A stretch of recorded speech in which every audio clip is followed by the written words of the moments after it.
Muy buenas tardes. Les agradezco que me hayan invitado a hablar sobre este tema en un contexto tan trascendental como es el de la pandemia. El tema del que voy a hablar es la educación virtual y los retos del modelo por competencias. Para abordar este tema, me gustaría hacerlo a través de tres ejes. El primer eje es el de la virtualidad, el hecho de que la educación y por lo tanto también la evaluación se hayan convertido en una modalidad virtual. También el eje sobre las competencias, que tiene que ver con que la educación en nuestro país está basada no en un modelo de contenidos o objetivos, sino en el de competencias, o al menos eso pretende. Y en el último eje vamos a abordar la evaluación. Estos tres entrelazados forman un conjunto de problemas muy interesantes que vamos a ir analizando y posteriormente se va a tratar de dar una pequeña solución.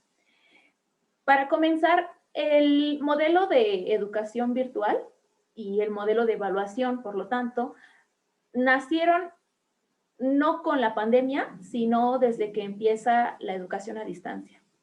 Eso es desde el siglo pasado y en nuestro contexto se ha intensificado, se han hecho más discusiones sobre ello porque se nacionalizó esto, ¿no? De hecho, se mundializó esto. Y han surgido muchos inconvenientes, muchos problemas sobre cómo los profesores pretenden reflejar que sus alumnos están aprendiendo si están tan lejos de ellos, ¿no? Si no pueden ver cómo trabajan, si no pueden escucharlos hablar. Y de ahí viene que estemos hablando en esta conferencia sobre cómo evalúan los profesores o qué es lo que ha estado cambiando. Para mí, esto ha tenido una relación de tema, evidencia y aprendizaje. ¿Cómo es esto? Bueno, se cree, o muchos profesores, rescatando a algunos que realmente se esfuerzan por evaluar lo que ven en las evidencias de los alumnos, creen que el tema y la evidencia del tema visto conduce a el aprendizaje. Es decir, que si mi alumno tiene todos los temas con evidencia, entonces mi alumno ha aprendido. Se tiende a ver esto. Y es que suceden situaciones como esta. Los temas son del tipo más fácil porque las reuniones eran cortas, que es los temas memorísticos, en donde solamente se transmiten conocimientos. Las evidencias tendían a ser de un tipo de entrega, revisión de que el alumno haya captado en algún sentido el tema, no importa el nivel, sino en algún sentido, o que haya tratado la información, ¿no? Lo importante es que haya hecho algún ejercicio, quizá práctico, en el caso de matemáticas, y que se registre. Y el aprendizaje se concibe y se evalúa como conceptos, ¿no? En su máxima expresión, quizá como la relación de esos conceptos con nuevas situaciones, pero en el mejor de los casos. Se complica la evaluación por medio de exámenes porque, por ejemplo, viví una situación en la que los profesores envían las preguntas, en casa los alumnos tienen que responderlas por sus medios, les dan un tiempo determinado para hacerlo, pero no hay ningún tipo de vigilancia del profesor de cómo lo hacen. Entonces, los alumnos pueden realizarlo de la manera que quieran, adquirir ayuda de sus padres, adquirir ayuda de la computadora, y eso no va a inferir en su calificación. Entonces, realmente, ¿qué es lo que está reflejando? La calificación termina reflejando el cumplimiento de las actividades y nada más. De hecho, los alumnos universitarios pueden captar el sentimiento de la no significancia del valor numérico que tiene la calificación y tienden a verla como el paso hacia el siguiente nivel y nada más. Ese es el problema al que nos enfrentamos. Y bueno, ¿por qué sucede esto? Laura Frade es autora en el tema de la evaluación. Nos trae un concepto muy interesante, que es la interobjetividad. La interobjetividad tiene que ver con ponerse de acuerdo con mi alumno sobre los significados o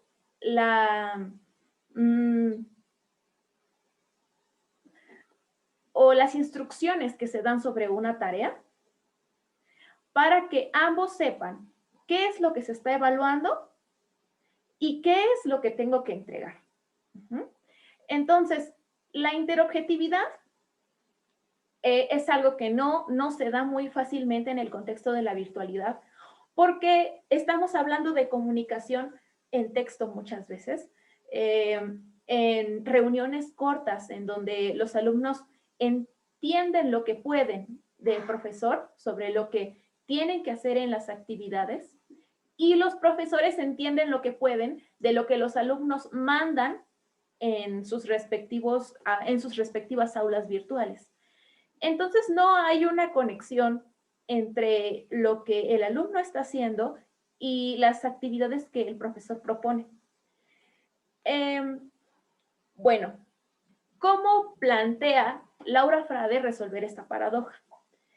¿Por qué paradoja? Porque entramos en el segundo eje, es el de las competencias, y es que la competencia no solamente tiene que ver con adquirir conocimientos, sino tiene que ver más con el significado de la frase ser competente. Cuando alguien es competente en un aspecto de la vida, es que tiene la capacidad para actuar de manera eficiente o de la manera más adecuada en una situación que funciona, ¿sí? Entonces, una competencia tiene que ver con los conocimientos, pero funcionales en un contexto. Tiene que ver específicamente con el contexto. Una competencia se crea a partir de un contexto, entonces. Y esto recae en que los trabajos de los alumnos tienen que ser más bien ponerlos en una situación en donde ellos tengan que aplicar sus conocimientos para evaluar el nivel de la competencia que tienen para realizarlo. ¿Y esto qué trae? Bueno, pues que los trabajos de los alumnos sean muy variados, sean muy diferentes. No es el clásico ejercicio en donde hay 10 reactivos, hay 10 respuestas correctas o 5 incorrectas, 5 correctas y se califica con un 5 porque tiene 5 correctas. No, es un trabajo en donde todos los alumnos lo entregan diferente, pero es la misma competencia, es decir, igual pero diferente. He ahí la paradoja. Laura Frade entonces busca con una solución muy científica, muy acertada, cómo resolver este dilema. Ella propone la utilización de rúbricas. Las rúbricas, ¿por qué? Porque las rúbricas permiten homologar los significados de lo que el alumno entiende que se le va a evaluar y lo que el profesor le está pidiendo al alumno. Una rúbrica debe de explicar muy bien lo que el profesor espera. Y también debe señalar cuál es el mejor desempeño en una actividad, en un contexto, y cuál es el peor desempeño. Todo esto le permite al alumno rescatar de la evaluación qué hizo bien y qué necesita mejorar. Por eso es que es una excelente propuesta que si los profesores siguieran, yo creo que avanzaríamos mucho en este tema. Pero vamos a pensar. El tercer eje tiene que ver entonces con la evaluación. ¿Por qué? ¿Qué es la evaluación? La evaluación, si la pensamos como enjuiciar sistemáticamente el mérito o el valor de las competencias que se adquieren, de las competencias que se adquieren, su valor, su mérito, entonces estamos pensando en la pregunta de ¿cómo sabemos cuál es la mejor competencia? ¿Cuál es la mejor competencia? ¿De dónde viene la valoración que le hago a mi alumno de que la competencia que tiene para resolverse en una situación no es tan buena como si tuviera esta otra? Y me explico. Puede ser que yo y otra persona estemos enfrente de una situación como por ejemplo la de preparar un desayuno saludable. Yo tengo una competencia en ciencias y soy capaz de fundamentar mi opinión acerca de qué sería un desayuno saludable. Y también tengo la competencia, digamos, de mezclar los ingredientes que yo elija para crear una combinación, ¿no?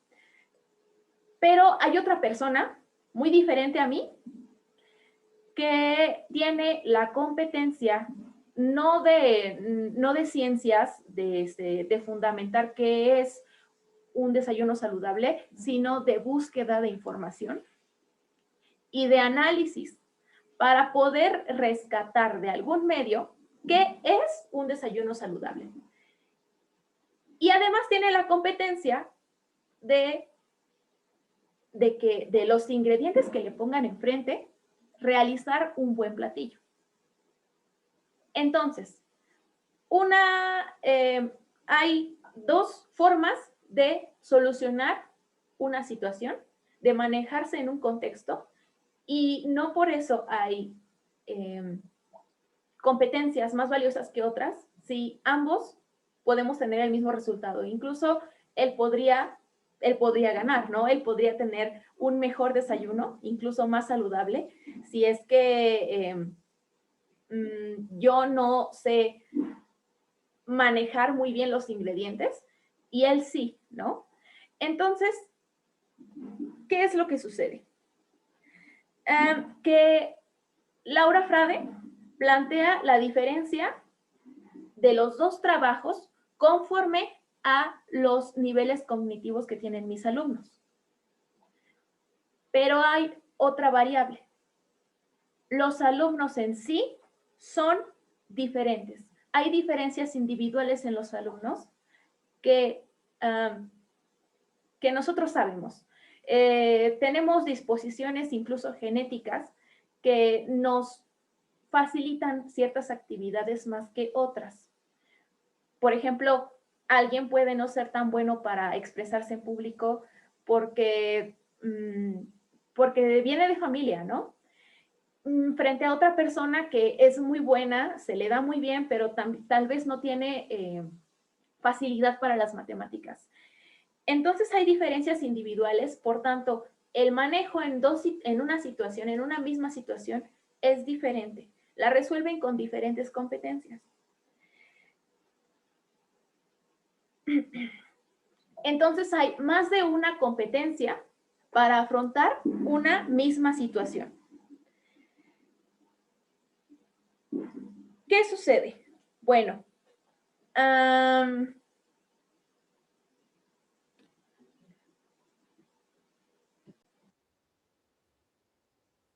que los maestros evalúan conforme a esto.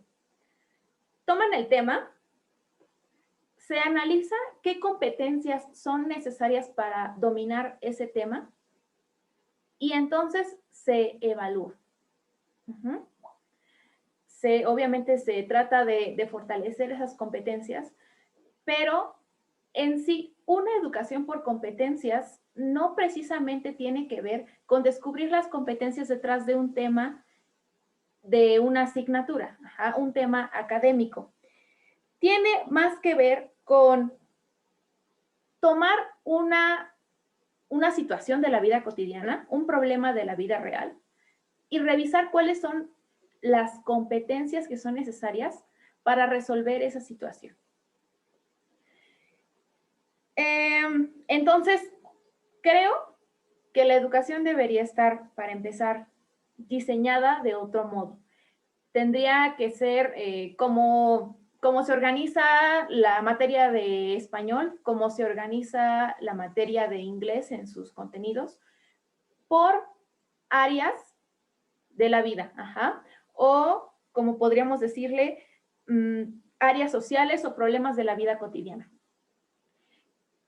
Estos sí son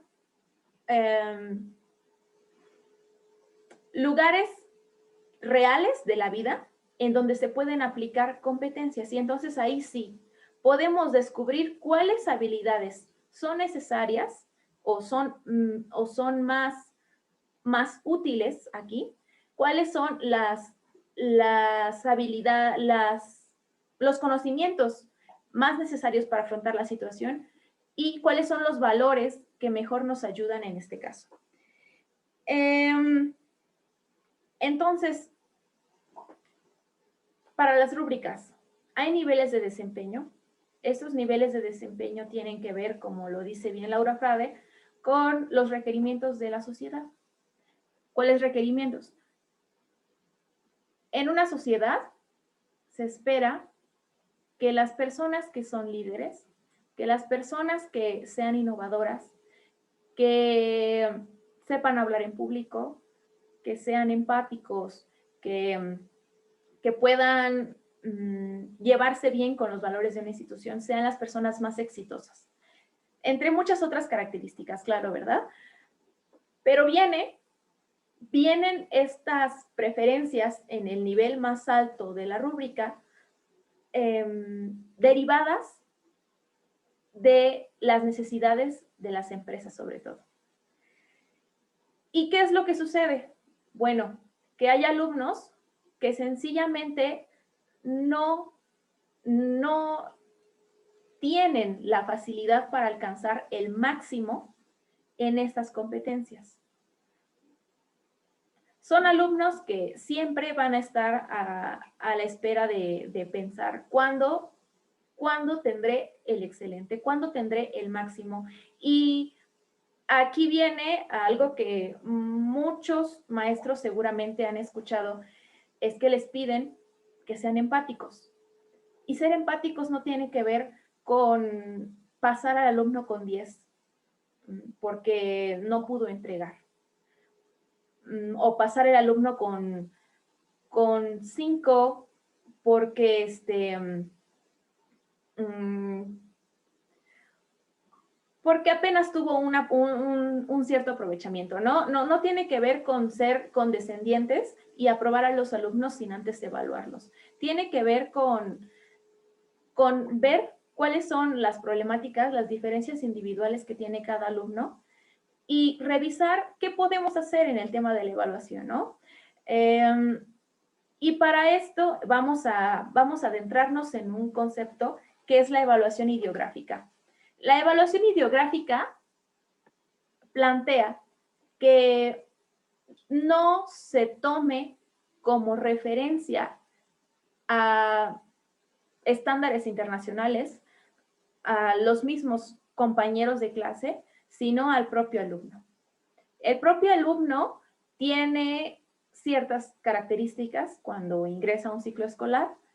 Estas deben ser evaluadas por el profesor en los diferentes contextos de la vida, en sus diferentes competencias que se tienen que lograr y registrar el avance. Ir registrando el avance de cierta competencia para que haya un rendimiento según el caso especial de cada alumno. Un avance que está directamente proporcional con su ánimo por el estudio, con sus ganas de superación, por supuesto, y con sus habilidades, ¿no? Con sus características individuales. Entonces, vamos a ver, si tenemos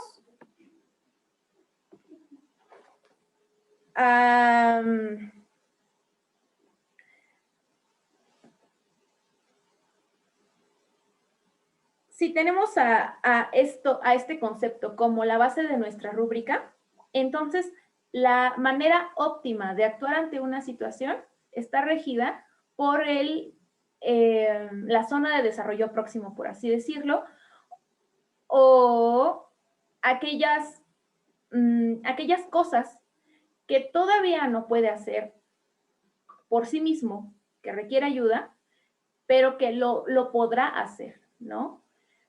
¿Esto cómo se traduce en la educación virtual? Bueno, en la realización de actividades que se hacen al momento, que son vistas por el profesor, por ejemplo, una receta, por ejemplo, el escrito de un cuento, cómo razona las ideas, ¿no? Pero el punto es que el profesor vea el desarrollo de la actividad y tenga puntos de observación para que pueda al final decirle al alumno qué es lo que hizo y que el alumno pueda rescatar qué es lo que tiene que mejorar con base en una rúbrica, ¿no? Esta es la propuesta que planteo porque la evaluación ideográfica no reconoce que todos los alumnos son iguales y que todos pueden llegar al mismo nivel de desempeño, no necesariamente, sino que cada uno tiene un máximo en el nivel de desempeño. Les agradezco mucho que hayan asistido a esta reunión y bueno, para mi contacto dejo aquí mi correo y también mi currículum en caso de que quieran hacerme preguntas. También pueden realizarme preguntas en los comentarios y yo las responderé todas. Muchas gracias y hasta pronto.